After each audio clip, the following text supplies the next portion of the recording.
இவதான் பரமசிவம், அது பார்வதி, இது கணேசன். திருவிளையாடல் குடும்பமா? நேர கைலாசத்திலிருந்து வர்றாங்கடா. கழுத்துல பாம்ப காணா? கழுத்துல கிடையாதுங்க, இங்க இருக்கு.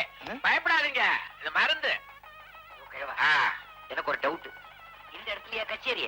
என்ன பையன் கச்சேரி கிச்சேரிங்கிற? பையனுக்கு கலை பைத்தியம். பைத்தியமா? இவர் ஒரு பைத்தியங்க. இவரு பைத்தியமா? கலையில ஒரு இது, இவன் ஒரு பைத்தியங்க. கலையில ஒரு இதுன்னா உங்களுக்கு எப்படி புரியும்? அவ்வளவு ஆர்வம். இத புரிஞ்சுக்கிற பாருங்க, நான் ஒரு பைத்தியம். அட இவன் ஒருத்தன் பிரிக்கட்டா விரிக்கட்டான்னு. பாடுற பொண்ணு வரட்டும்டா. தனக்கு டிஃபனை கொண்டு வர சொல்லு. வந்த உடனே சீனியா? ஏன் பறக்குறீங்க? அதாவது பறக்கிறேன்னா நான் என்ன பெனாலி குடும்பமா? என் பையனை கச்சேரின்னு பொய் சொல்லி பொண்ணை பார்க்க அழைச்சிட்டு வந்திருக்கையா. அங்க ஏன் பாக்குற?